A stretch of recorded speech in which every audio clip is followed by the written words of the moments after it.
नहीं ले रहा हूं, मैं सभी सम्मानीय मंच, आज मैं बस्तर विधानसभा के सभी मतदाताओं और भारतीय जनता पार्टी के सभी कार्यकर्ताओं से मैं निवेदन करना चाहूंगा कि मैं आप लोगों के बीच में प्रदेश और राष्ट्रीय नेतृत्व के द्वारा मुझे बस्तर विधानसभा का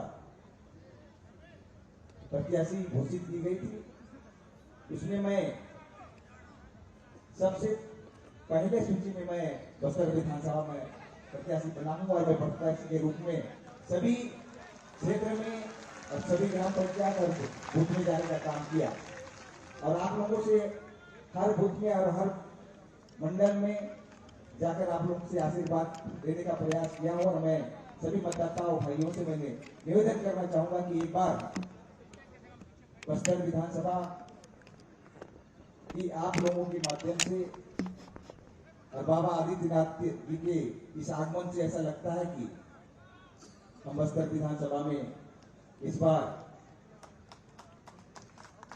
बहुत ही इस विधानसभा इस बार जीत कर आ रहे हैं। मैं ज्यादा न बोलते हुए मैं अपने सभी मतदाता और कार्यकर्ताओं से मैं बार बार निवेदन करता हूं, प्रार्थना करता हूं और यही बोल के मैं अपना बातों को विराम दूंगा। जय हिंद, जय भारत, जय छत्तीसगढ़। भारत माता की। अब मैं आपके बीच में हमारे यशस्वी हिंदू सम्राट उत्तर प्रदेश के मुख्यमंत्री महाराज योगी आदित्यनाथ को बुलाने के पहले मैं आग्रह करना चाहूंगा आपको यह युद्ध यार खार है, अंतिम प्रहार है, बांध मुट्ठी तान के शौर्य की कमान से कदम बढ़ा कमल खिला। ऐसे मैं महाराज योगी आदित्यनाथ को मंच को संबोधित करने के लिए आमंत्रित करता हूँ। तो भारत माता की, भारत माता की, भारत माता की, छत्तीसगढ़ महतारी की, छत्तीसगढ़ महतारी की, दंतेश्वरी माता की, दंतेश्वरी माता की, गंगा दई माता की, गंगा दई माता की, वंदे वंदे वंदे। मंच पर उपस्थित भारतीय जनता पार्टी के राष्ट्रीय कोषाध्यक्ष अनुसूचित जनजाति मोर्चा पूर्व सांसद श्री दिनेश कश्यप जी, भारतीय जनता पार्टी के जिला के अध्यक्ष श्री रूप सिंह मांडवी जी, लोकप्रिय प्रत्याशी बस्तर विधानसभा क्षेत्र श्री मनीराम कश्यप जी, जिला पंचायत अध्यक्ष श्रीमती वेदवती कश्यप जी, पूर्व विधायक श्री सुभाव कश्यप जी, विधानसभा प्रभारी आलोक ठाकुर जी, जिला महामंत्री वेद प्रकाश पांडे जी, विधानसभा संयोजक श्री अरुण परिहार जी, विधानसभा संचालक शिवनारायण पांडे जी, भारतीय जनता पार्टी के सभी पदाधिकारीगण, बस्तर विधानसभा क्षेत्र में भारतीय जनता पार्टी के समर्थन के लिए उपस्थित यहां पर सभी उपस्थित भाइयों और बहनों, यहां की धरा को नमन करते हुए भारतीय जनता पार्टी के एक कर्मठ कार्यकर्ता, जिला के उपाध्यक्ष और जिला पंचायत के सदस्य श्री रतन दुबे की निर्मम हत्या कल कायराना तरीके से कांग्रेस के सारे पर नक्सली तत्वों ने किया है। भाइयों बहनों, स्वर्गीय रतन दुबे को विनम्र श्रद्धांजलि देते हुए, उनकी स्मृतियों को नमन करते हुए, उनके परिवार के सभी सदस्यों के प्रति मैं अपनी सांत्वना देता हूं, व्यक्त करता हूं और पूरी पार्टी उनके साथ में है। जिसने रतन दुबे की हत्या की है, स्वाभाविक रूप से उसको इसका खामियाजा तो भुगतना ही पड़ेगा, इसमें कोई संदेह नहीं होना चाहिए। भाइयों बहनों, रतन दुबे जैसे कार्यकर्ताओं के बलिदान का ही परिणाम है आज भारतीय जनता पार्टी दुनिया की सबसे बड़ी राजनीतिक पार्टी के रूप में स्थापित है। प्रधानमंत्री मोदी जी के करिश्माई व्यक्तित्व का परिणाम है कि आज भारतीय जनता पार्टी 142 करोड़ लोगों की आशा और आकांक्षाओं की पूर्ति करते हुए बिना भेदभाव के शासन की योजना हर गांव, हर गरीब, हर वंचित, हर दलित, हर वनवासी, हर आदिवासी तक पहुंचाने के लिए पूरी सफलतापूर्वक कार्य कर पा रही है। और इस अवसर पर स्वर्गीय रतन दुबे को विनम्र श्रद्धांजलि अर्पित करता हूं। भाइयों बहनों, हमारे यहां वरिष्ठ नेता हुआ करते थे स्वर्गीय बलिराम कश्यप जी। कई वर्षों तक संसद में उनके साथ हम लोगों को कार्य करने का अवसर प्राप्त हुआ। लंबे समय तक यहां की आवाज बनकर के उन्होंने यहां के विकास की आवाज को संसद पर रख करके यहां विकास की अनेक योजनाओं को लागू करने का कार्य किया। भले ही यूपीए की सरकार उन कार्यों को आगे न बढ़ा पाई हो, लेकिन भाइयों बहनों, प्रधानमंत्री मोदी जी के नेतृत्व में आज बस्तर के लिए आई हुई 12,000 करोड़ रुपए की परियोजनाएं स्वर्गीय बलिराम कश्यप के प्रति विनम्र श्रद्धांजलि को अर्पित करती है। और भाइयों बहनों, हमें प्रसन्नता है कि आज स्वर्गीय बलिराम कश्यप जी को उस व्यवस्था को जो उन्होंने वैचारिक पृष्ठभूमि के साथ जुड़े रहे, आज श्री दिनेश कश्यप जी उस व्यवस्था को आगे बढ़ाने का कार्य कर रहे हैं और आप सबका आशीर्वाद उनके साथ में है। मैं इस अवसर पर स्वर्गीय बलिराम कश्यप जी को भी अपनी विनम्र श्रद्धांजलि अर्पित करते हुए उनकी स्मृतियों को नमन करता हूं। भाइयों बहनों, छत्तीसगढ़ की धरती हम सब के लिए एक पुण्य धरा है। प्रकृति और परमात्मा के असीम कृपा इस धरातल पर है। आप याद करिए, भगवान राम के सबसे यानी वनवास कालखंड के अंदर जो उनके सबसे अभिन्न सहयोगी थे, ये वही आदिवासी वनवासी बंधुगण हैं, गिरवासी बंधुगण हैं, जो आज भी व्यवस्था के साथ जुड़ करके कार्य कर रहे हैं। और चिंता मत करिए, ये सब सेना भगवान राम के साथ हजारों वर्ष पहले भी देश के लिए लड़ा था और आज फिर हम लोग मजबूती के साथ इस बात को कह सकते हैं कि इन्हीं बंधुओं की मदद से नक्सलवाद का भी खात्मा होगा और इन्हीं बंधुओं के बल पर धर्मांतरण की अनैतिक और वैध गतिविधियों को पूरी तरह लगाम लगाने का काम भी भारतीय जनता पार्टी की डबल इंजन की सरकार आने वाले समय में करेगी। भाइयों बहनों, छत्तीसगढ़ का अपना महत्व है। प्रकृति और परमात्मा की इतनी असीम कृपा है इस धरती पर। भगवान राम को भी अपने वनवास कालखंड की भूमि के रूप में इस धरती को चुनना पड़ा था। याद करिए, यहीं पे आकर के उन्होंने अपने पूरे वनवास कालखंड को व्यतीत किया था, इन्हीं बंधुओं के बीच में व्यतीत किया था। और कारण था यहाँ की प्राकृतिक सुंदरता और कारण था माता कौशल्या, जो भगवान राम की मां थी, उनका मायका भी तो छत्तीसगढ़ी है। याद करिए, आपको सरकार चुनने का सौभाग्य कब प्राप्त हो रहा है? जब अयोध्या में 500 वर्षों के बाद भगवान राम के भव्य मंदिर के निर्माण का कार्य पूरा होने जा रहा है। तो खुशी तो आपको भी होगी ना। और भाइयों बहनों, इसीलिए हम लोग आए हैं। मनीराम कश्यप यहां से चुनाव जीत करके जाएंगे, छत्तीसगढ़ में सरकार बनेगी तो अयोध्या धाम का दर्शन कराने के लिए यहाँ के बंधुओं को भी लेकर के आएंगे।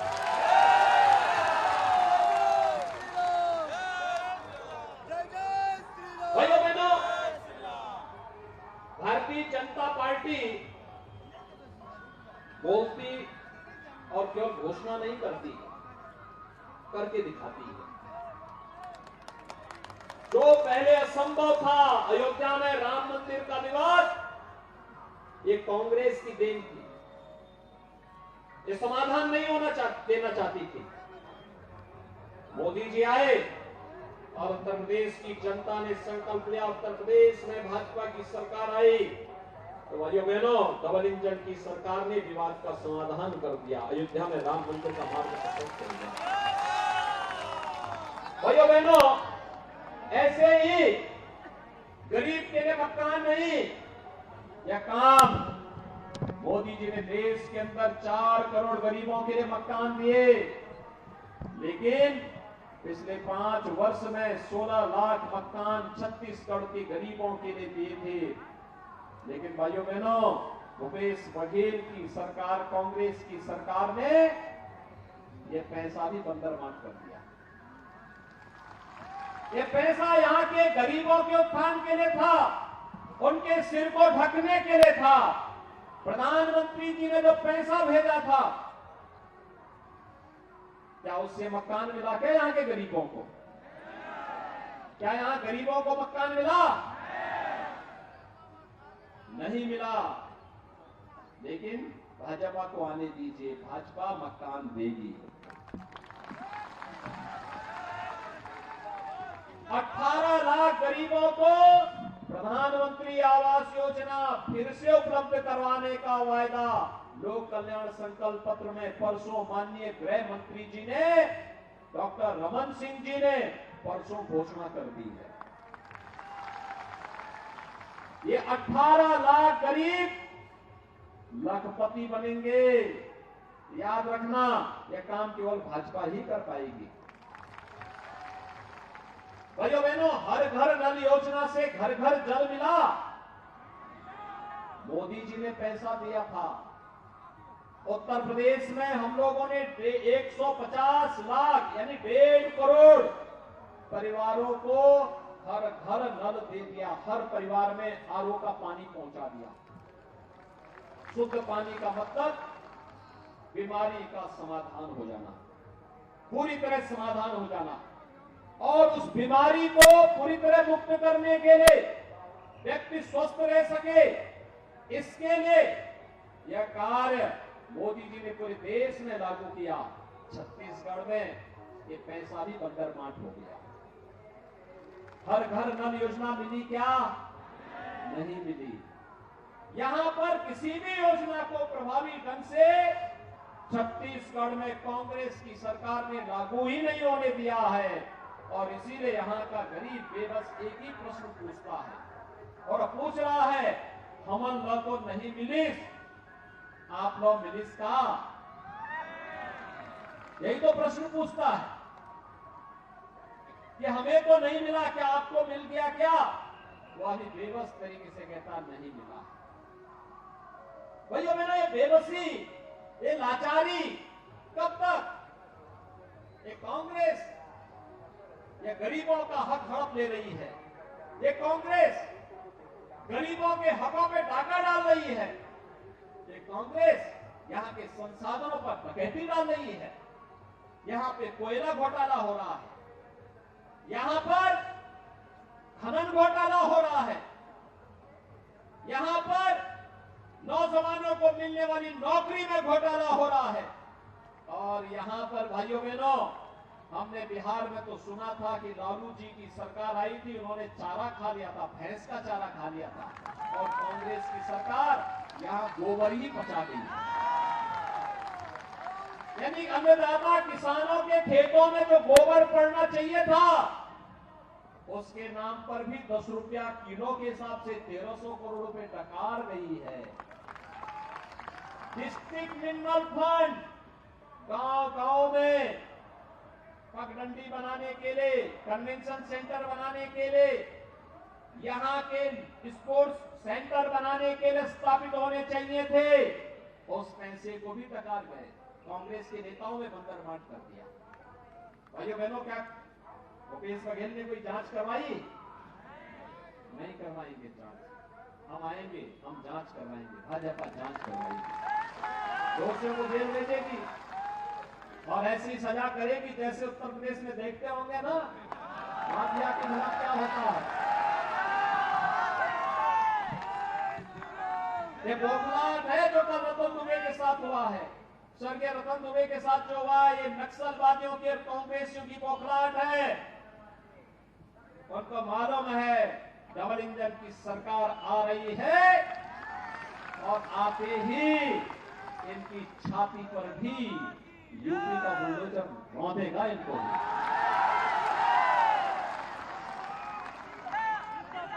भाइयों बहनों, मैं आप सबसे यही कहने के लिए आज आया हूं। यहां पे मैं कल गया था एक कार्यक्रम में, हमारा एक कार्यकर्ता ईश्वर साहू चुनाव लड़ रहे हैं, उनके पुत्र भुवनेश्वर साहू की हत्या इसलिए कर दी थी, उस नौजवान ने अपने गांव में लव जिहाद के माध्यम से एक बालिका को झूठे प्रलोभन दे करके, धोखा दे करके जबरन उसको मुसलमान बनाने का कुत्सित प्रयास किया गया। और उस बालिका ने जब इसका विरोध किया, कंप्लेंट की, कोई सुनवाई नहीं हुई और उस बालिका का समर्थन कर रहे थे भुवनेश्वर साहू की उन्हीं के गांव में कांग्रेस के नेताओं की सौ पर निर्मम हत्या कर दी गई। ये लव जिहाद के नाम से भाजपा के कार्यकर्ताओं की हत्या करेंगे, ये स्वीकार्य नहीं हो सकता। एक गरीब की हत्या करेंगे, स्वीकार्य नहीं हो सकता। एक आदिवासी, एक वनवासी, एक पिछड़े जाति के नौजवान की हत्या करेंगे, ये स्वीकार्य नहीं हो सकता है। धर्मांतरण के नाम पर जिस प्रकार के राजक गतिविधियों को ये सरकार प्रश्रय दे रही है, ये स्वीकार नहीं किया जाना चाहिए। भाइयों बहनों, यह आपको राम की विरासत से दूर करने का प्रयास हो रहा है। यह आपको माता दंतेश्वरी की विरासत से, यह आपको गंगा देवी माता की विरासत से दूर करने का प्रयास हो रहा है, आपके पूर्वजों की परंपरा से दूर करने का प्रयास हो रहा है। और इसलिए इस साजिश को पूरी तरह बेनकाब करने के लिए हम सबको अब मिलकर के कार्य करना होगा। और इसीलिए छत्तीसगढ़ में कल भी मैं था, एक ही आवाज आ रही है और भाइयों, और आवाज है कि अब न सही वो और न सही वो। भाइयों बहनों, हम सबको इस अभियान के साथ जुड़ना है। छत्तीसगढ़ पूर्व प्रधानमंत्री स्वर्गीय सदैव अटल बिहारी वाजपेयी जी ने बनाया था। इसलिए बनाया था यहाँ के बंधुओं को विकास की मुख्य धारा के साथ जोड़ करके विकसित छत्तीसगढ़ के सपने को साकार किया जा सके। और इसको भाजपा की सरकार ने अपने समय में करने का प्रयास भी किया। लेकिन भाइयों बहनों, जो सपने छत्तीसगढ़ के थे 5 वर्ष में धूल दूषित हुए, उन सपनों को पूरी तरह तार-तार किया है कांग्रेस सरकार ने। भाइयों बहनों, हम सब आज आपके पास आए हैं आपसे यही कहने के लिए, एक कांग्रेस बस्तर जैसे धनी संपदा से संपन्न, प्राकृतिक संपदा से संपन्न इस क्षेत्र के विकास को पूरी तरह बाधित कर देना चाहती है। और इसीलिए आज हम सब आपके पास आए हैं कहने के लिए कि भाइयों बहनों, भारतीय जनता पार्टी विकास की एक नई कथा डबल इंजन की सरकार के साथ उत्तर प्रदेश की तर्ज पर छत्तीसगढ़ में भी लिखना चाहती है और बस्तर में भी लिखना चाहती है। हम लोग बस्तर को स्वर्गीय बलिराम कश्यप के अनुरूप विकास की एक नई कथा के रूप में आगे बढ़ा देना चाहते हैं। राम राज्य की भूमि बना देना चाहते हैं, माता दंतेश्वरी के धाम के रूप में इसे विख्यात कर देना चाहते हैं। और इसके लिए भारतीय जनता पार्टी आपके पास आई है कहने के लिए कि हमने बनाया है, हम ही संवारेंगे, हमने बनाया है, हम ही संवारेंगे। और आप सबसे मैं यही कहूंगा, ये भ्रष्टाचारी, वादा खिलाफी, अत्याचारी कांग्रेसी सरकार के खिलाफ हम सबका एक ही संकल्प होना चाहिए अब न सहिबो बदल के रहो, अब न सहिबो, अब न सहिबो। और हम सबको एक ही बात को कहना है, तैयारी पूरी है भाजपा, तैयारी पूरी है, भाजपा जरूरी है। आप सबसे मैं अपील करूंगा, भारतीय जनता पार्टी ने श्री मणिराम कश्यप को, भाइयों बहनों, मणिराम कश्यप एक सामान्य कार्यकर्ता है आपका, आप इनको पहचान रहे हैं ना। मणिराम कश्यप के साथ समर्थन में एक बार जोरदार तरीके से अपने हाथ को ऊपर करिए। सभी लोग सहमत हैं? सभी लोग सहमत हैं? तो मेरे साथ बोलेंगे, भारत माता की, भारत माता की, छत्तीसगढ़ महतारी की, छत्तीसगढ़ महतारी की, दंतेश्वरी माता की, दंतेश्वरी माता की, गंगा दई माता की, गंगा दई माता की। जय श्री राम, जय जय श्री राम। अब मैं आभार के लिए परशुराम मिश्रा जी से आग्रह करूंगा कि वो आभार व्यक्त।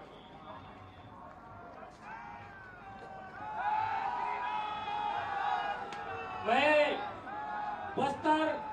बस्तर विधानसभा क्षेत्र के सभी कार्यकर्ताओं को बधाई देता हूं कि हमारे बस्तर विधानसभा क्षेत्र में